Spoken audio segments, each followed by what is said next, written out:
episode of Sessions with Mary Jane. I am your host, Jordan Freed. And I'm your other host, Brendan O'Brien. And we are currently sans Reena, but we are joined by a very special friend and a special guest. So he'll probably double the weight of a normal guest, because I've had a lot of good times with him, and he also is doing a lot of interesting stuff. He is an actor currently living in New Orleans, Tevin Marbeth.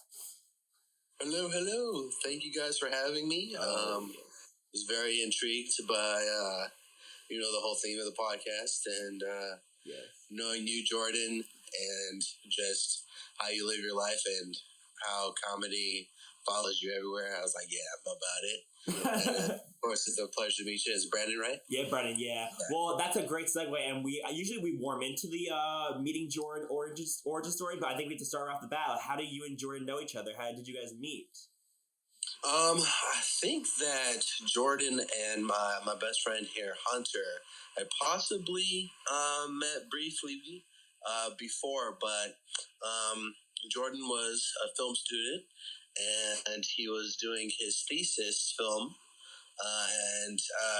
we had talked about another project that he had worked on, and we got to reading the script, and he's like, I have something for you and Hunter if you guys are about it. He gave us this fantastic script, and of course we were like, absolutely, man, we have to be a part of this. Like, this is an amazing story, and hopefully we can do justice in telling it. And so we told this beautiful story of a young man who is in a long distance relationship, and things go south when he finds out that she's taken her life, and he finds out, and I don't want to give too much away because I would love for everybody to watch it. Finds out the terrible sense, and his reaction to that situation is not necessarily what most people would think that someone who loves someone would go through.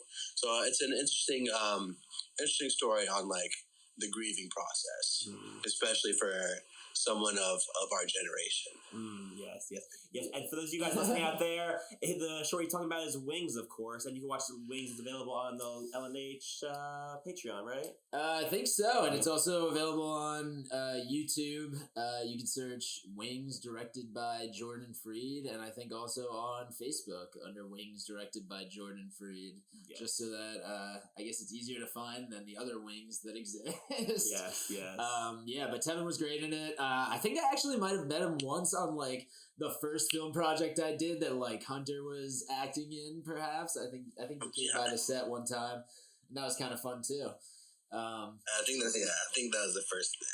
But Tevin is a very talented actor, so on Sessions with Mary Jane, we end up giving people a challenge just to do in the background if people get a little too stony and end up like, what do I talk about? I don't even know.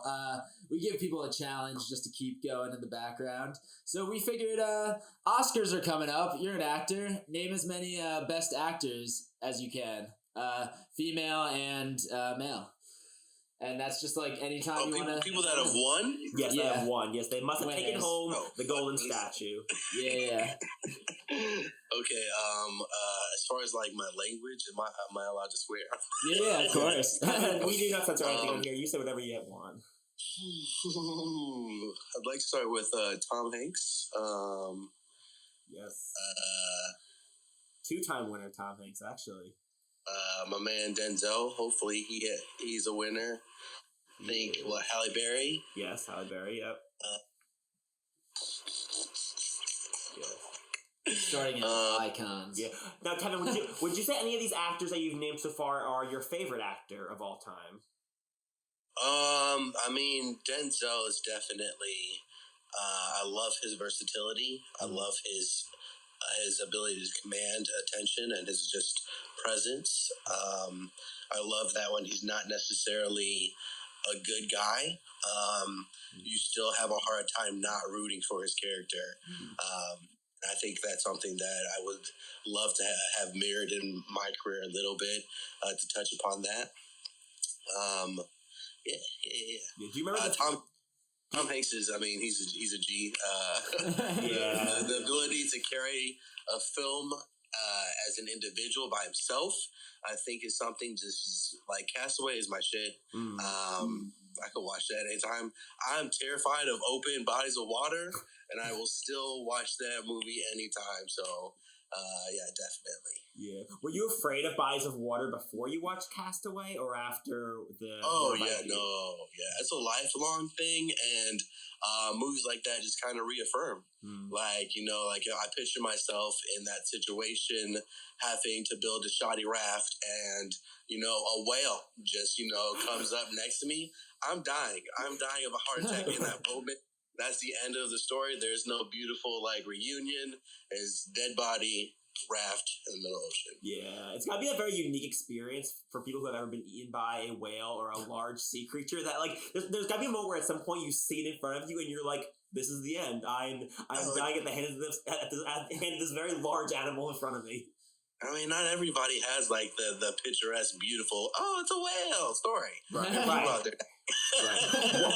What's the scariest creature in the water for you?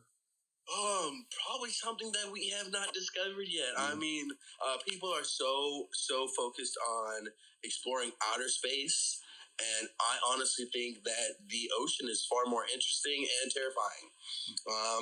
Because we for sure know that there's life down there, and the fact that something can exist down there and just like goldfish, they get as big as their environment allows them. Like, I'm sure there are other creatures like that down there, and nah. Wait, by that logic, if you put a goldfish in the ocean, would it grow as large as the ocean? If it could survive in that, I'm pretty sure, yeah, it would be a terrifyingly large goldfish. Yeah, wow. Barring other like apex predators in there. Yeah, I like the idea that like a goldfish that's considered like the smallest of all the sea creatures can one day wreak havoc and revenge. Now join the podcast, Reena Ezra. Hey, what's up? Hi, how are you? Oh, fantastic.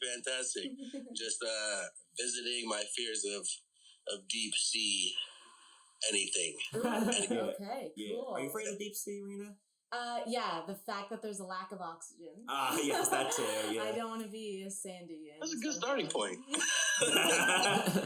Yeah, the fact that if you're really, really far down and the pressure, that's why I would never. Scuba diving sounds fun, but I would never actually do it. Yeah, plus all the training you have to do. But I mean, if you had a role, Tevin, if you had to film something underwater. Oh God! Can I tell you how much I think about this? Okay, first of all, I'm like, okay, Tevin, these productions, these directors, they're gonna work with you. They're gonna be like in bodies of water that makes sense. It's gonna be a pool where it's you can stand up and you're fine. You just have to act. But then I'm also like, Tevin, you're just terrible in the water. Like, if they need you to swim and look graceful, you're never getting that shot. I'm sorry if I oversold my skills, but yeah. So don't put me in the water world. Don't put me in something like that. You would not make it. You would be, because they did. I think a reboot of what? In Hunger Games, if there was a reboot or another Hunger Games, I don't know how many there are. I don't track the books. Yeah, you would want to be on land. Peter Malark it up like, let me paint myself into a tree. Yeah, Earth skills all day. Yeah. Water, I'm gonna die. Like, if you want my character to die, write a water scene. Wow, he's playing the character of Scared Man in Water so convincingly. It's brilliant. Yes. I'll take my Oscar now. Yeah. What do you think is the most physically demanding shoot you've had to do so far in your career? Physically demanding, it would probably be a tie between I had a really cool experience where I got to be a hologram for HBO's Watchmen.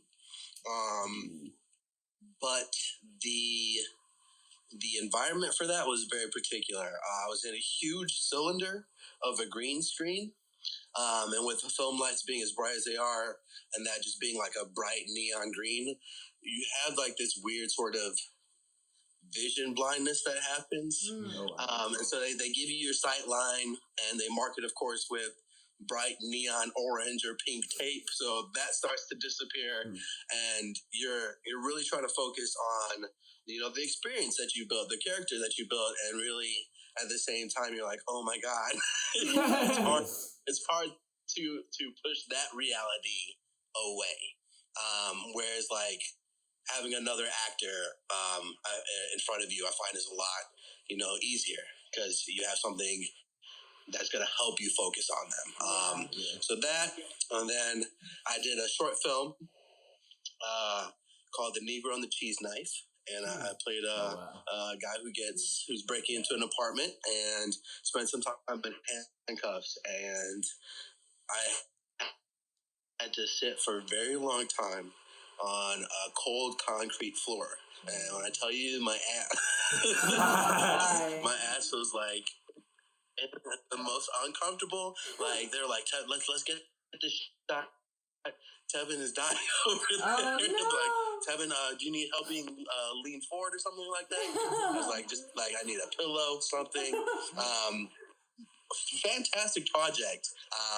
But yes, it was a lot. Yeah. It was a lot for my butt. Yeah. Which is harder, like the situation where you have to like make up everything because nothing is real around you, or like the situations where everything is literally there but it's very uncomfortable because it's almost too real at that point.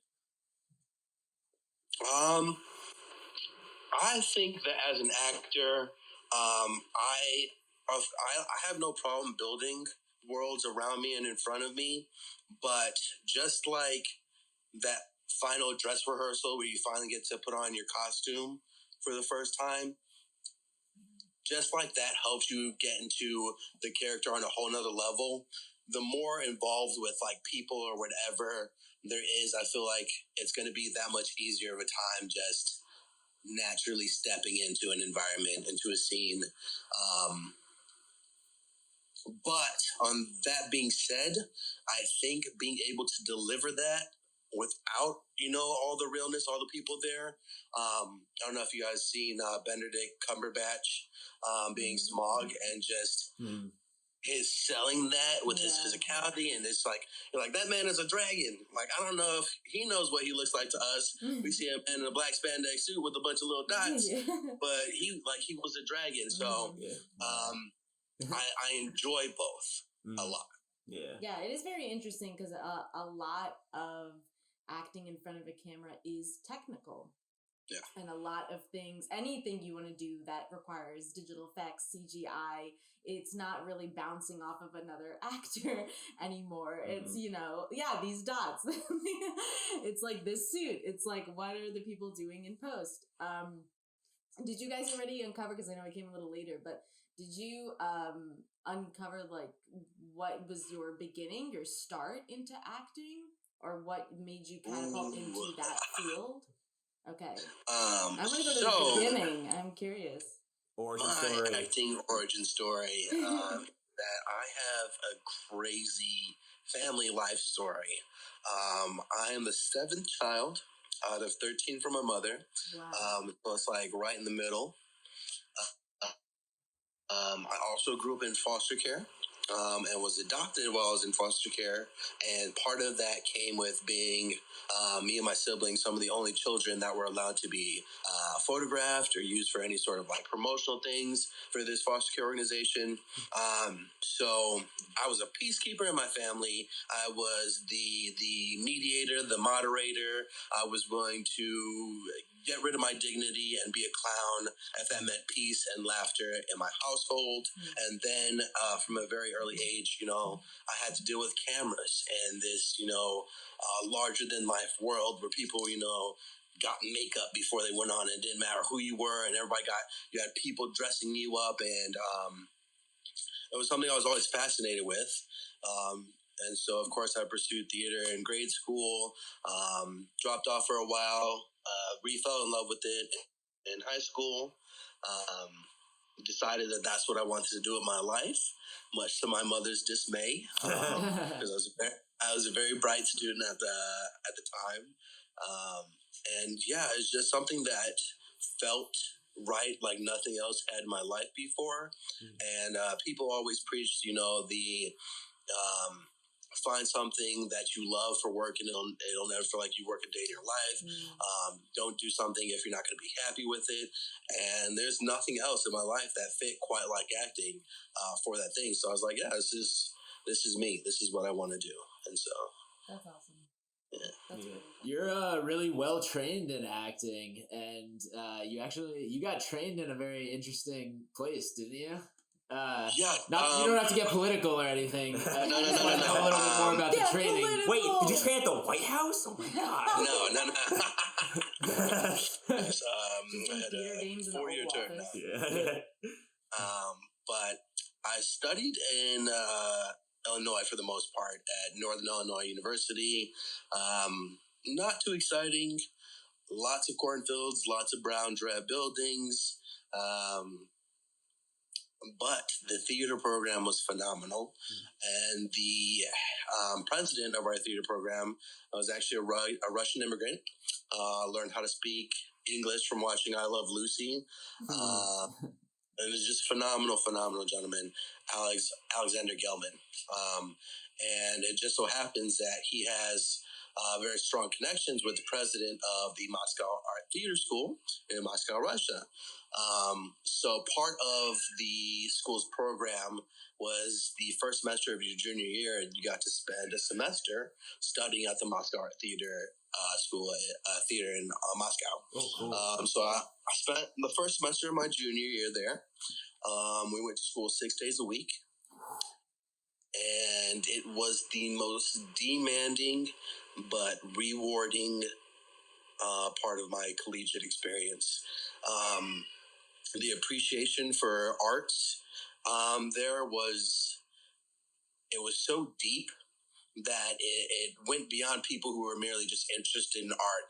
Your everyday person knew the great poets and the great theater actors, and it was really, really cool to witness that, and to be pushed to a whole nother level myself, and to be seen at that level as an artist was really affirming. So yeah, and then back to Illinois to finish it all up. And then I moved with the homie down to New Orleans to chase the dream. How do you think New Orleans has influenced your art and acting? Oh, what another great place to be for an appreciation of the arts. There's a resilience and strength to the people here. At first, I didn't quite get it. I was like, wow, do you guys ever turn off the party? As like, how do you guys never feel exhaustion from it? But then I took a deeper look into this place and everything that the residents and the natives have gone through, and how they just keep bouncing back. And it was a celebration of life, a celebration of them existing and being able to bring art forth every day. So there was a deeper appreciation of musicality that happened with my artistry.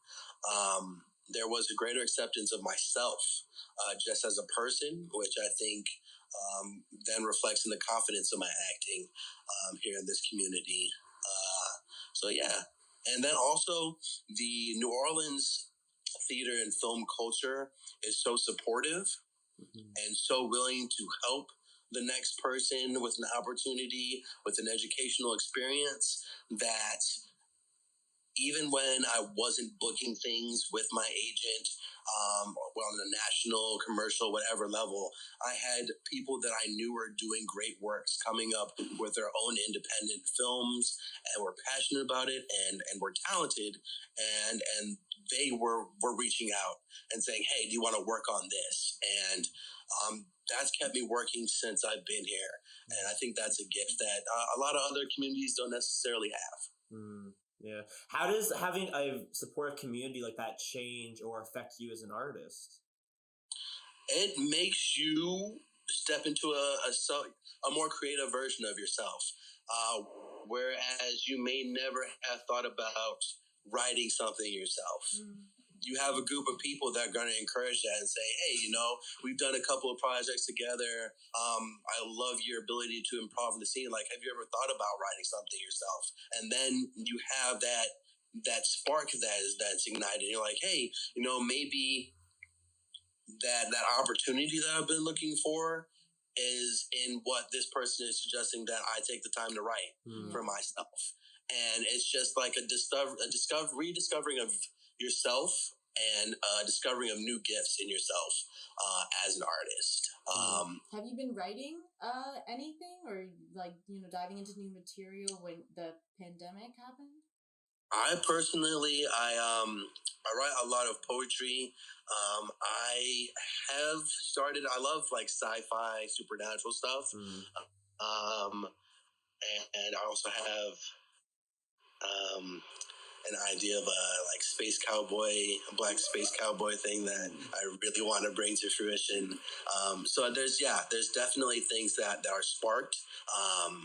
And yeah, as I'm here, more opportunities, like I've read more and more scripts. So that's helping me be able to say, hey, I've read enough scripts where I can actually take a stab at writing something myself and feel comfortable. Yeah. Because it's not something that's alien to me. I can see how really talented people have figured out how to tell a story in a way that's, the best for an audience to digest, or maybe not always the best or easiest for an audience to digest, but being able to do that. And so like, okay, it gets you thinking about what you're capable of outside of your obvious gifts. Absolutely. I guess you also find your voice through that different channel. Acting and then versus writing, it's kind of like your just different things come out of your creativity, like you were saying. When you're acting, how much what is the balance between, or I guess with like the freedom that you like versus sticking to the script and improvisation? I would say I love the challenge of both. I think sometimes myself as an individual, in my experience, there's always more that I want to say. Like, why does this character not just say this? And sometimes being confined to exactly what the script says, a lot of times that's a gift, because that's the real human experience. When you're with someone and you're in a heated moment, yeah, sure, there's a lot of shit that you want to say, but it doesn't always come out. Sometimes you say that one stupid line, and if someone was in the room watching you, they'd be like, why are you an idiot? We were just in the other room. We had a great conversation of all these things you should have said. And so, like, it's real. It offers real life in that I don't have the opportunity to change those moments. But then again, moments where I can improv and bring something of my own to a character and to a scene, I think that's golden. I think that's like little bits of magic. What would you say? Oh, sorry. Go ahead.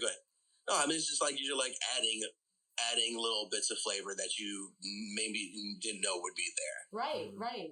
Like, having said that, what would you say is, when you're exploring it on set, which each different project you're working on, what would you say is your acting love language? Like, what would you say, how you like to communicate on set with the director?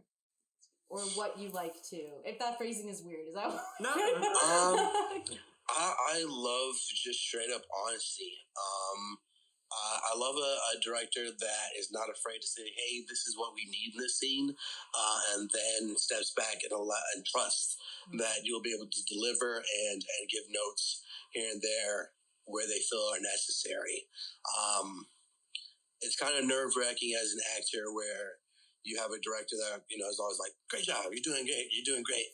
It's like, really? Like, you don't want me to step here and do anything different? So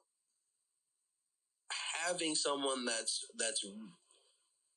can be honest with you in that sense, and know that it's not going to like damage relationship or impair the artistry, I think that's really, really cool. Because for my education, a lot of the times having a teacher in a moment in a scene saying, okay, yeah, that's all fantastic, that's fantastic, but what about if we took this and tweaked it just like that. And that's a magic moment. Yeah. And I don't know if this goes along with the lines. I had a great conversation with Christian Bale. He was a part of... Just, you know. What a great segue. I had a great conversation with him. It was a part of a fundraiser for children in foster care. And he was telling me about how subjective the art is and how you as an actor may think that you have delivered your absolute gold, best self in a scene, and think that that's beautiful, and a director might go, no, let's keep going and get a couple of different takes, and you're like, what the hell? And then later you see what happens in the editing room, and how that scene that no one else in the world is going to see that take that you thought was, your hottest shit. But that what the director was looking for and your ability to give them that in the moment and take that note created something that was so outside of your understanding and is so good for the whole story. In retrospect, it's like you have to be able to let go of yourself and your own want sometimes. And I think that's also, it helps get rid of the you and it brings in more of the character when you have to go, okay, maybe this is not something that necessarily feels comfortable, but then you have to ask yourself, is that me? Is that me holding on to something and not allowing the character to actually breathe and exist? I love to be able to explore and play like that. Yeah, no, of course. I guess that goes along the lines of what you're saying about trust, though. Because, if you don't, if you aren't along the ride with everybody else who is part of the production, and then you're just, like picking your battles or being argumentative or not being like open enough to that experience, then you wouldn't get that magic moment or whatever it is that, the spur of the moment. But then, I guess you would go back and get that for your reel. Because it's all for the reel. It's all for the reel. There's just that void of clips that are never seen by the public because directors didn't choose them, but actors gave their all. Yeah. So where are all those?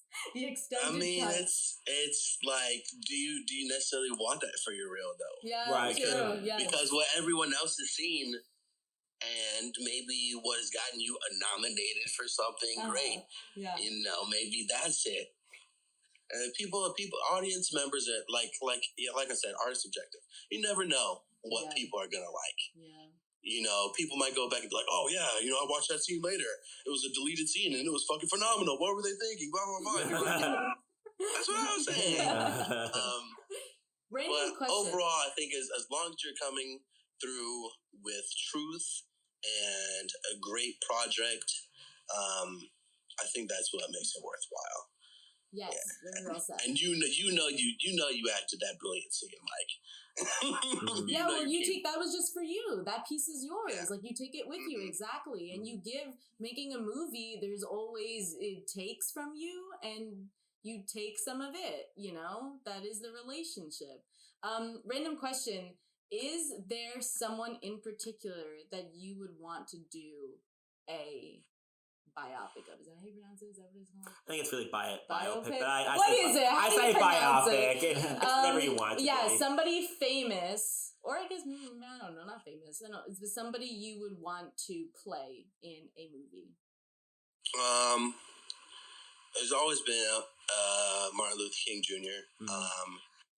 You look a lot like him. Yeah, I get it. Like, I get it. Like, I've had little kids go to me like, you look like that man we learned about in school. What's his name? MLK Jr. And I'm like, yeah, absolutely. It's like, what a heavy role, what a huge responsibility, what huge shoes to fill. But I think it would be a great test for me. It was like, I'm sure as far as how he's portrayed to media, there's a lot of seriousness. I don't know if you necessarily see like home telling jokes, Martin Luther King Jr. I've seen some really great pictures of him playing pool, but he's a pretty serious energy to him. Yeah. And me personally, I am light and bubbly and same message of love.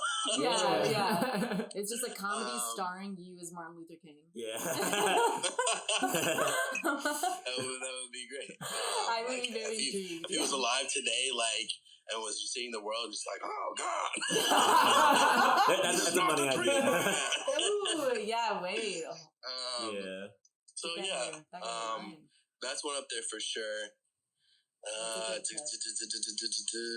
That's all I can think of now, as far as like someone that I could really sell. Yeah. What is the scariest thing for you, aside from aquatic animals, and taking on a new role, especially one that's like a little bit meatier that you're really excited about?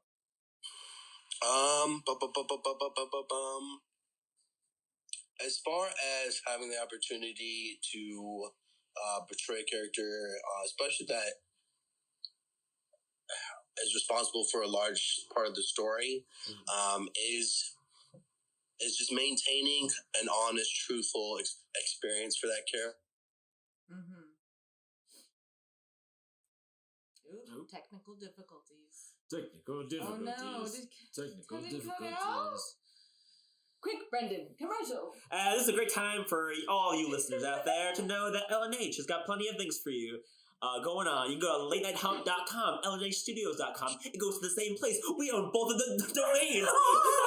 So just go to Late Night Hump, wherever you can. We got the social media. We have a ton of stuff coming out this month for you guys. So be prepared. I know we say that every episode, but we do. We mean it this time more than ever. More videos, more everything. All right. And we're back. We're back with Tevin. Hello.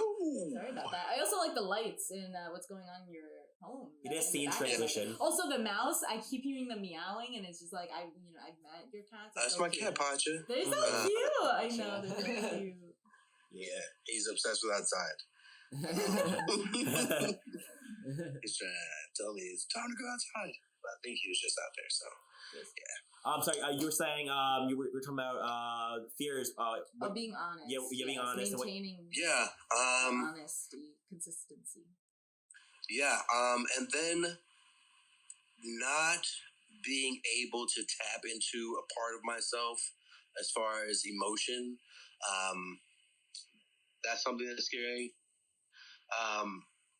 Because as part of the challenge and part of my love of being an actor is diving into other people's feelings and emotions and perspectives. But sometimes it's scary, not knowing if, you can take it that deep in that moment when you're in a room full of cameras and cast and crew, everybody's watching you and just blocking that out and being vulnerable and stripping down to the meat of the scene and the situation. That can be a little nerve-wracking sometimes. It's an exciting challenge because when you hit the mark and you bring that to life, it teaches you something about yourself and what you're capable of. So that's really cool, but it's terrifying. It's terrifying because you think, oh yeah, I can be vulnerable, I can cry, and then they're like, boom. You're in this crazy outer space scene. Your brother, your sister, your mother just got eaten alive by aliens right in front of you. And you're like, this is not what I would imagine. Like I would be crying for. Like this is not how I saw it. But making that real, or like I was watching the Flintstones movie the other day, nice. And it's a silly little scene, but the character had to cry. And it still had to be just as real and as emotionally driven as that alien horror. My family just got eaten by alien scenes. Like they both have to be real. So being able to bring that truth in any situation, it's nerve-wracking, it's terrifying, and some sick part of me loves it. Yeah. What kinds of film and TV do we not have right now, or maybe it's out there but we need more of it?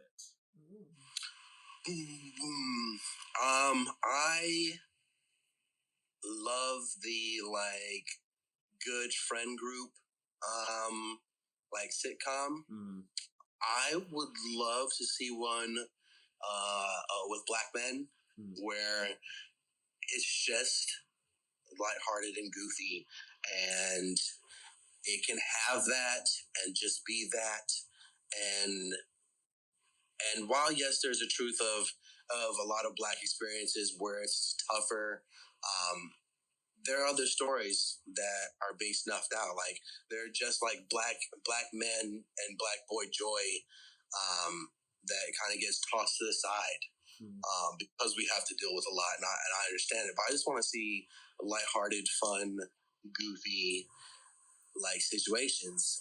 Wait, who's your dream cast? Who, like right now, someone's like, "Oh, we're gonna make this movie for you." Who do you cast as these black friends in the show? I mean, like I love Donald Glover. Yeah. Think Community Donald Glover, and not so much. Yeah. Both are brilliant. But that's the dynamic I'm talking about. Where I feel like, as beautiful as a show as Atlanta is, if you were to give that like multicultural friend group that energy and that lightheartedness, I think we would have a blast with it. I think it would be so great for young communities to see like, oh wow, that humanizes that group of people that I wasn't so sure about, because they go and do the same silly shit as me, like the silly same friend group stuff, and I think that would be phenomenal. Like Tyler and the Creator going out and doing jackass stuff. Like it's a whole group of like young kids being like, hey, it's not just us silly white boys out here, hitting our nuts on fences and stuff like that. There's a whole bunch of like black guys over there, like, yo, we're all our people. So I just want to bring that. Very cool. Well, Tevin, aside from being a talented actor, you are also a dancer of sorts. Is this correct? Yes. I love to dance. Mostly self-taught. It's mostly like just like my personal passion. It's like my therapy. There's good music playing. I'm moving. It doesn't matter if it's in the house, the restaurant. Hopefully you don't have good music playing at a funeral, because I'm be moving. I can't help it. Yeah, or maybe you do want that. Maybe you need to liven up the funeral a little bit by playing some funky beats. If someone just give me a sketch idea. If someone's having a funeral like that, I will show up. Is all I'm saying. Yeah. But yes, mostly hip hop, freestyle stuff. Yeah, it's just a good feeling. It's also good in building self-trust and improving. Just trusting the music, trusting yourself to move, and not judging yourself. A lot of people have that problem when it comes to dance. Did you struggle with that at all when you first started dancing? Did you have to deal with overcoming that? Oh, absolutely. I wouldn't dance in front of people for a very long time. Public humiliation was a big thing for me, a big fear, and I thought I would look stupid, or I would look foolish, or I would slip and be that person that falls and never recover from it publicly. And one moment at a camp I went to, they had like some weird like muckman's closet, oh, this kid bring this, whoever has the best dance move, bada bada bada. And me and my sister ended up being like the two winners, and they had us have a dance off, and I was like, oh crap, what have I got myself into? But I got a dance, so I hit my best like James Brown, Michael Jackson moves.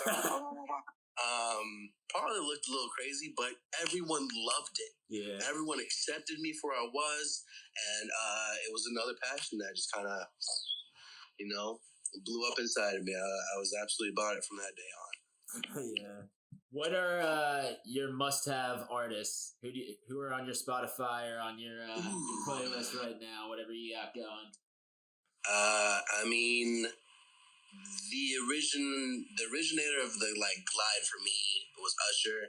I saw him at a music award thing. He did a glide and like slid his chain around, and I was like, I need to know how to do that. So, Usher, I love Frank Ocean, Daniel Caesar. I love J. Cole, Wale, Chris Brown. They're all really good in the dance studio. Fun beats, fun treats. You think Frank Ocean's dropping anything anytime soon? Or you think he's when it retired? comes to Frank Ocean, I have learned the best thing to do is be patient. Yeah. It's always worth it. He's an example of an artist that people have allowed to just produce in his own time, and his own form, and tell his story how he wants to tell it. And I think the product we see from that is beautiful work.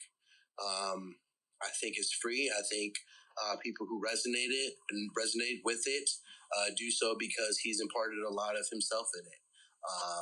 And so, I will never rush that man. I will never rush any musician that I like, even in times where I am crazy for new music and I'm like, take your time. Take your time and keep putting out you. Because then it's more human and it's less like a, business machine. Yeah. Yeah. I mean, that's why people fall in love with artists. Yes. Yeah. And there's nothing else quite like music. There's nothing else that feels like there is not like that's it. That's it. They're supposed to take what's from their brains and make it into a sound. What? Like, where does it come from? It's literal magic. It comes from nowhere. It's not. There's not tangible. None of this is tangible. You just feel it in your body. You feel it in your ears. You feel it in your head. No, I'm getting myself excited. Yeah. No, I'm like, wow. I like it's funny because like music is one of those things. Like it does always exist, but it's like when you put it that way, you're like, yeah, like it really is. Like it is like it's like you can say so much about it, but you also it's like a hard thing to describe if you don't know what it is already, right? Do any of you play instruments? Yes, I play some alto sax. Tried teaching myself piano. Yeah. I haven't played in a while. So at least you have some sort of music brain there. Yeah. Because it's a lot of math. It's a lot of do. And part of me intuitively understands that. But once I stop and go, this is math, the whole system shuts down. But it's also rhythm. You have to have literally feeling the beat. Like the first caveman made the first beats. Like, yo, you have rock beats. You do what you're doing sounds pleasant. Yeah. Well, I think to your point about like trusting yourself with like when you were talking about dancing before, I think that's one of the things with rhythm is like you have to really trust yourself because you have to trust that you do have a good sense of rhythm or that you like are tuned into whatever the rhythm is, because I think if you don't trust yourself, it's very hard to trust that you are on beat because then you'll just be second guessing yourself the entire time. Well, I think what happens is your brain is occupied with focusing on that instead of simply just being like 1, 2, 3, 4. Would you say that you have a musical brain? In a sense, yes. In a way, yes. Like I love to dance. You play any sort of new song for me, and I'll find a way to move to it that looks good. That's on rhythm. Like I don't know what it is. I like to sing. If I'm singing along with something, I sound pretty decent. But that leaves if I'm trying to sing and I don't have the song accompanying with me, it's like all of a sudden I can't keep the tempo. There are things that just go askew. I've tried many times. I'm still trying to teach myself how to play some instruments. Like I mime playing the piano all the time, and when I do, these fingers are like butter smooth. When it comes to actually, they go to like remedial. It's like 1, 2, you just 3. have to be in those bands that mime the instruments. What is it called? Like an air band? Yeah, air band. Oh, You're just master at an air band. Yeah, air band is all about confidence. Phenomenal. If you're confident, you can play anything. Yeah. I could watch Tevin do like 30 minutes of a performance. I could do that, I'll figure out some drums. I'll invent some new ones. Or some instruments. You want me to play every instrument at the same time? All right. And dance. like those street performers. The street performers that got like the bucket and the cymbals and the harmonica. Yeah. What's the street performing scene like down in New Orleans? I mean, I think it's pretty great. It's lots the of best, talented it's people. one of the best, yeah, for sure. Yeah, lots of people, going out making their music. I think a lot of kids. What's great about New Orleans is a lot of kids. Music is just part of their lives from a very early age. So that playing an instrument, having an appreciation for music in a more complex sense is ingrained early. So yeah, like there's bucket drummers. They're out there, little kids, 6, 7, crushing it. Tap dancing is a big thing here. So I think it's a really cool skill to pick up as a kid. I wish I had learned it when I was younger. Yeah, a lot of marching bands, obviously. Yeah. Because like New Orleans is the place for parades, so it's a good time. Yeah, for sure. Yeah. Go ahead. No, I was just gonna say, you have a little bit of a special talent. You have a very elastic face. When did you discover that you have a very elastic face? Would you like to tell people a little bit about that? So this was something that I thought was just normal of everyone. So after I would get done in the shower as a kid, I would spend time just making weird faces at myself. And one day I was bored in class and I got to stretching. Oh, yeah, I remember you did this when we were in my cheeks. Yeah, that's not normal. One of my classmates goes to turn around and tell me something. He's "Oh, what are you doing in your face?" And I was like, "I'm stretching it, man. You're like a Rasta boy. Everybody can stretch their face, stretch your skin." And he goes, "Nah, man, you're just weird." I cannot. So, yeah, it's a syndrome. It's called Ehlers-Danlos syndrome, and it's a mutation that causes basically different levels of elasticity issues in people. Thankfully, my case is not too bad. It just makes me capable of doing weird stuff like that. I used to pretend like I would pull this down and like block out my real neck. And my god! Like the old roll up curtain window shutter thing, like. Looney Tunes. You're like in a Looney Tunes. Yeah, legit. I think that's so cool. Yeah. Do you put that on when you go to an audition? No, yeah. I mean, I put it on my resume. I'm like skin stretcher. I don't know how else to explain it. Like, that can mean some different things. Yeah, that can mean a lot of different things. It's just skin so stretcher. they have to ask about me, ask about it if they're brave enough. Oh yeah. Have they? Have you had people on auditions ask you about your stretching? Yeah, definitely. Yeah.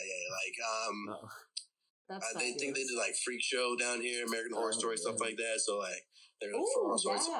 I'm not the type that's gonna like hook myself somewhere and like. I will pass on that opportunity. But mostly it's really good for entertaining kids. I find that kids really come out of their shell. I was a camp counselor for a very long time. I've worked in schools. Once they see that, they're like, "Wow, that guy's weird. I don't think I can be any weirder than him," and allows them to really open up. Yeah. What were some of the things that you picked up from being around children for so long? Man, to just not take life so seriously. To remember what it is like to be a kid and to have so many things be novel and new and exciting and to treasure that and to be patient and how I communicate and how I listen and my ability to admit when I'm wrong and set a proper example that ability to create entirely different worlds and keep that magic alive and just commit. Like children commit to decisions like when they're in that stuff. Like if they say you're a dragon, they're gonna come and try to kill you. Like they're not gonna pull their punch. Like it's dragon. It's slang time. So yeah, just the fun of it. And also that I don't want to have kids anytime soon. Yeah, I was gonna ask that. Yeah. What would you tell young kids who are aspiring to be actors, or people who are adults and are struggling right now on their acting path? What advice would you give them? I would say it's never too late to try. Really, this world can be for anyone that wants to take the time to learn and be committed. To anyone that's capable of taking a hard look at themselves and saying, hey, I am lacking in this area, and I want to do the steps to work and grow. I would say to anyone looking to get into acting, to be patient, not to doubt yourself or your choices. I've been rejected so much. I call acting my lesson in rejection, because I don't care about it anymore. Like, I have auditioned for so many things that whole mindset of go audition, do your best, leave the room, forget about it. Mm-hmm. That's so real. Because, and especially with my good friend having his own casting company, you see that there are so many factors when it comes to selecting people to tell a story, that it could be you're not the look. Maybe you just look a little too old or too bright or too bubbly, and they're looking for something harder and tougher. It could be a myriad of reasons. So really and truly never give up if this is something that you find you have passion for, because it's joy, it's art, it's creating, and it's self-love in a way, because you really do learn a lot about yourself and other people and just humanity across the board when you pursue this career field. Are you celebrating Lundi Gras tonight? Are you having some fun tonight? So the Mardi Gras bug did not bite me this year, and I'm not mad about it. I've really been on just like a self-growth kick, and a lot of that is just like, taking time to build myself and be kind to myself. And Mardi Gras is a lot. It's also not kind to yourself. That's a good analysis. Yeah. Yeah. A lot of people partying hard. And more power to them. I love them for it, but I will be happy when it's all over. Yeah. And we can just get back to the grind. So yeah, I'm just taking it easy. Yeah. Do you have any like crazy stories from any experiences of being at or around Mardi Gras? Where do we start? Absolutely. I mean, just seeing it for the first time and actually seeing the entire place just shut down, like every business, everybody's out in the streets. One, that's crazy. People are really open. Lots of scantily clad people. I've been at bars in Bourbon. Bourbon Street is a horror, and it is a it's a magical place to take in. I've had like people grab me and like put my hand on their boob and be like, "Hey, this is how we greet each other." Like, random dudes go up and like, "Hi," like, "Okay, this is what's up, everybody." This is the party we're at. Yeah, I've seen some crazy shit.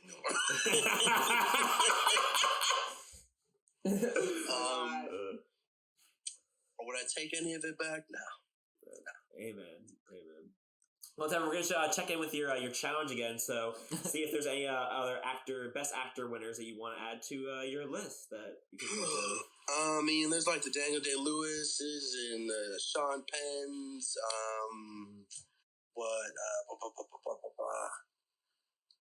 I can't think of the guy. My acting teacher taught him from Was it Sopranos? James Gandolfini, did he win? I don't think not an Oscar. Think, no. Yeah, he never got an Oscar. Yeah.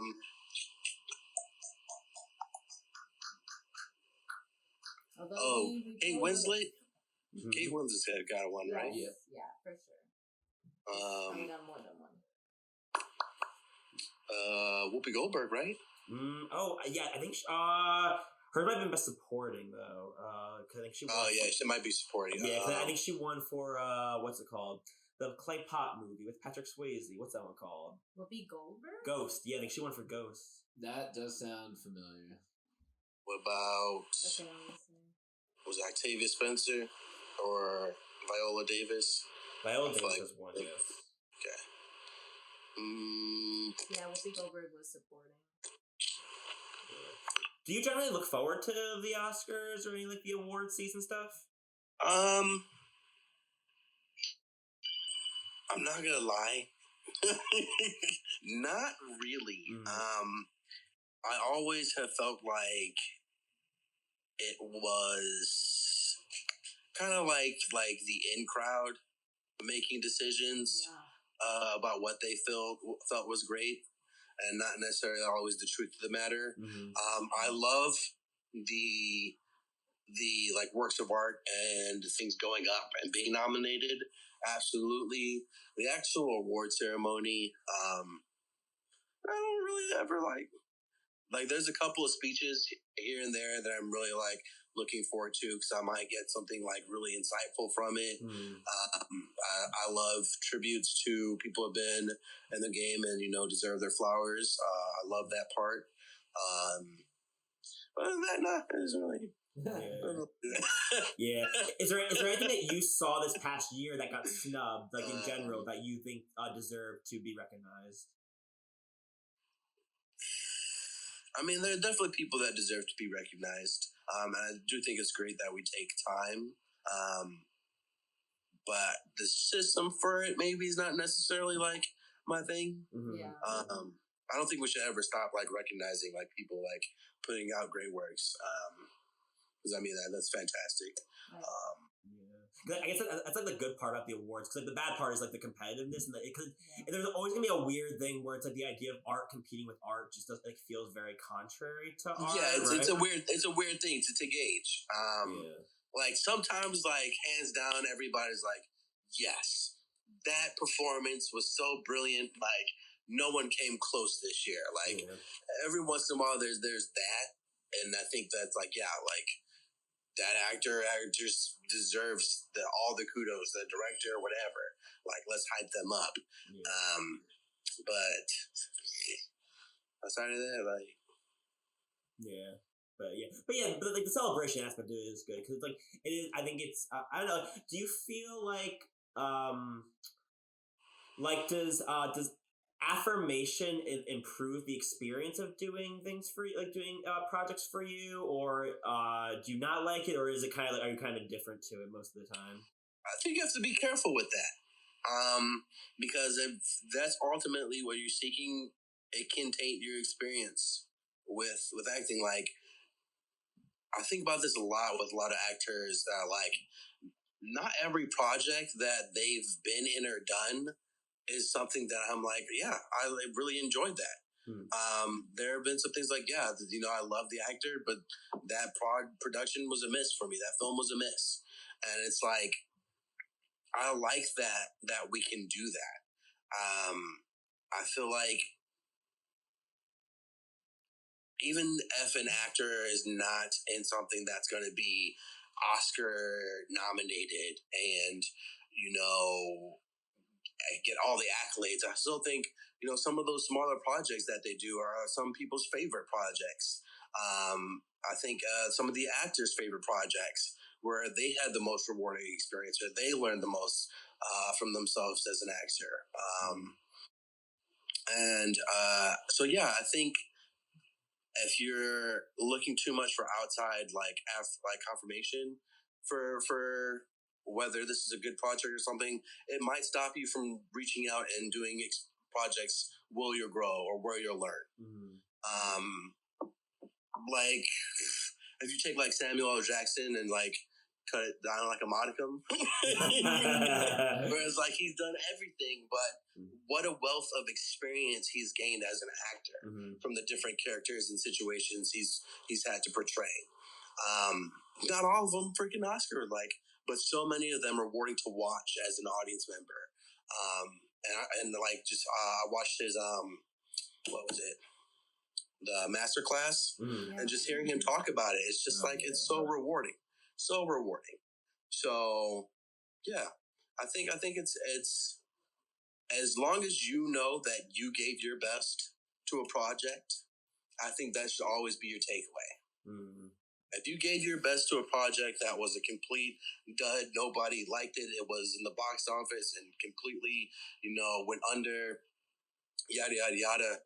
What was your experience as an actor? If you had a good time, I think you can recover as far as your career. Maybe people are like, I don't know if I want to touch an actor. I think you can get past things like that based on how you're able to look at your own experience. Yeah. Yeah. Real quick, just because we're talking about Sam Jackson, what for you is the best Samuel L. Jackson movie, and what's the worst Samuel L. Jackson movie?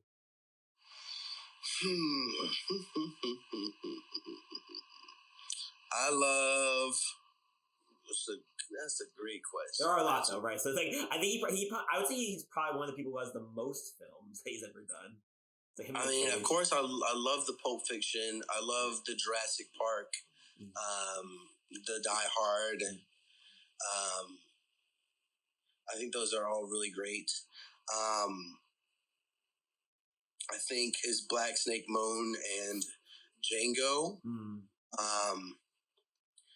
were phenomenal. Phenomenal performance. One of my favorites, yeah. The extreme that he had to take each character. I think his character was initially like terrifying. Black Snake Moan. There's a misunderstanding that happens with the audience and his character, and you get to grow and really learn more about his character. And his character's not always right about how he goes about everything, but it's such a deep performance. And then his character in Django, I just hated the fuck out of. Like, oh, goddamn, if I could kill you myself in the movie. Yeah. So, yeah.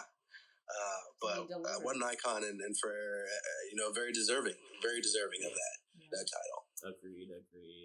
Tevin, any last minute items you want to add to the list right before we wrap up this podcast? You have lucky number 7. You have 7 so far. 7's a good number so far. 7. Yeah. I think 7's a good number for me. I think so too. I'll tell my family. I got it tattooed on my body. Let's leave it at 7. We will not go past 7. That is a sign. So 7, Tevin, thank you so much for being on the podcast. Please let the listeners at home know where they can find you. Yeah, tags and handles. You can find me Instagram, TikTok, Lucky Number Tevin, Lucky Number Tev. Follow me for more updates on my acting career, my artistry, and if you just want to see a goofball do some silly shit, that's me. Yes. Well, you heard him, people. Guys, thank you so much for being on the show. I jumped at the opportunity. This was a blast. It was really fun. Thank you. So yeah. Thanks. Cool. And thanks you guys for listening to another Sessions of Mary Janes. Yeah, so just keep on listening. Yeah. we have so many Mary Janes, guys. Actually, we have over 70 Mary Janes that you can listen to now. So Mary Janes. Yeah, so go over and listen to all these Sessions of Mary Jane episodes we have. We have over 100 episodes of The Morning Shower, which is the morning news joke show that we do during the week every single morning. And so don't worry about what's on the TV. Don't read what's on your computer and your newspaper. Come to listen to us. Use your ears. Yeah, and F you. Just kidding, we love you.